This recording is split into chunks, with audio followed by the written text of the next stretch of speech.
రబీ పంటలకు సాధారణంగా చీడపీడల సమస్య తక్కువే గాని ఈ సీజన్లో ఎక్కువగా సూక్ష్మ పోషక లోపాలు మాత్రం కనిపిస్తూ ఉంటాయి. పంటలకు సూక్ష్మ పరిమాణంలోనే అవసరమైన ఇవి లోపిస్తే మాత్రం దిగుబడులపై తీవ్ర ప్రభావం పడుతుంది.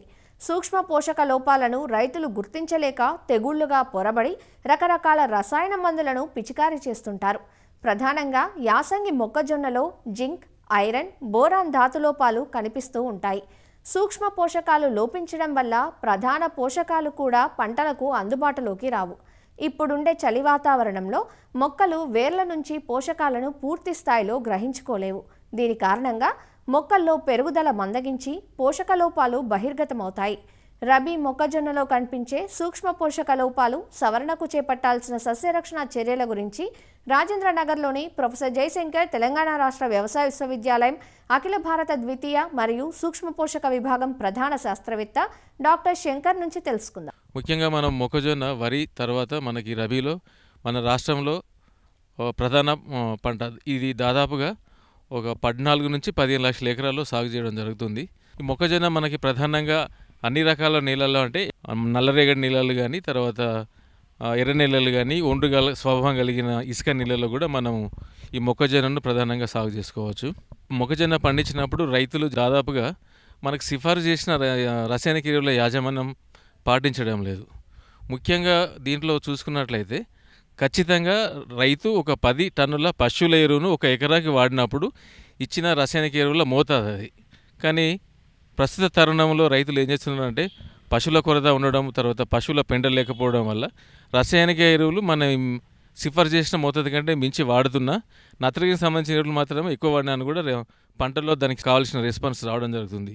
ఈ అధిక రసాయనిక ఎరువులు తర్వాత డిఏపి ఎరువులు పైపాటుగా వాడడం ఒక కారణం అయితే, నేలల యొక్క ఉదజన సూచిక దాంట్లో తగ్గు ఎదుగుదల నిష్పత్తి రసాయనిక ఎరువుల స్వభావం వల్ల, రెండవది నేలలు ఏర్పడినప్పుడు వాటి మాతృత్వ కణాల్లో ఉండే ఈ సూక్ష్మతత్వ పోషకాలు ఏవైతే తక్కువ ఉండడము, మూడవది అధిక దిగుబడినిచ్చే రకాలు, తర్వాత హైబ్రిడ్ రకాలు వాడే కాలక్రమంలో నీటి వసతి కూడా పెరిగింది. కాబట్టి ఈ మొక్కకు కావాల్సిన పోషకాలు మనం ఓన్లీ నత్రజని, భాస్వరం, పొటాషియం ఇస్తూ మిగతా సూక్ష్మ పోషకాలు మనకు ఎరువుల రూపంలో అందికపోవడం వల్ల ఈ నేలలో వీటి యొక్క మొక్కకు కావాల్సిన నిష్పత్తి తగ్గిపోవడము, మనకి నేలలో లవణ సాంద్రత పెరగడము, తర్వాత నీటి వినియోగ సామర్థ్యము మాట్లాడుకున్నట్లయితే బోర్ల కింద పండించే ప్రాంతంలో ఎక్కువ లోతుకు వెళ్ళడం వల్ల భూమి కింది పొరల్లో ఉన్న లవణ సాంద్రత పైకి రావడము, ఇట్లాంటి ఆస్కారం వల్ల మనకి నేలల యొక్క సహజ స్వభావం కోల్పోయేసి క్షార స్వభావానికి రావడం జరుగుతుంది. ఇట్లాంటి అదే కాకుండాను మనకి నేలలో ఆమ్ల స్వభావమే కాకుండాను మనకి ఎక్కడైతే మనకి కాల్షియం కార్బోనేట్ అంటే శుద్ధకడ్డు భూములు అంటాం కదా, ఎక్కడ నీళ్ళు అయితే మనకి సున్నం చిన్న చిన్న రాళ్ళుగా ఉంటుందో అట్లాంటి ప్రాంతాల్లో ఈ మనకి సూక్ష్మ పోషకాల లోపాలు ఎక్కువ గమనిస్తాము. యాసంగిలో విత్తిన పంట మనకు దాదాపుగా మొక్కలు ఎత్తు కంటే ఎక్కువగా ఉన్న దశలో మనం గ్రహించవచ్చు.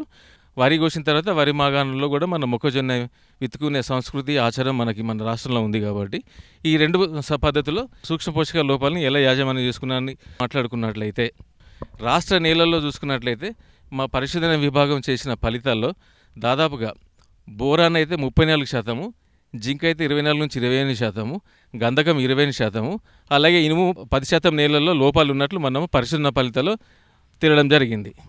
సో నేలల్లో అట్లా ఉన్నప్పుడు మనం ఇచ్చే రసాయనిక ఎరువుల్లో కూడా ఈ సూక్ష్మ పోషకాల సమతుల్యత లేదు. కాబట్టి ఖచ్చితంగా మనకు తెలియకుండానే ఈ లోప లక్షణాలు మనకి మొక్కజొన్నలో లేత వయసులోనే ఈ లోప లక్షణాలు గ్రహించవచ్చు. జింక్ చూసుకున్నట్లయితే మధ్య అయిన ఆకులు ఆకుపచ్చగా మారడము, లోపం ఎక్కువ ఉన్నట్లయితే మనకి ఆకులు ముడుచుకుపోయి పసుపచ్చగా మారడము.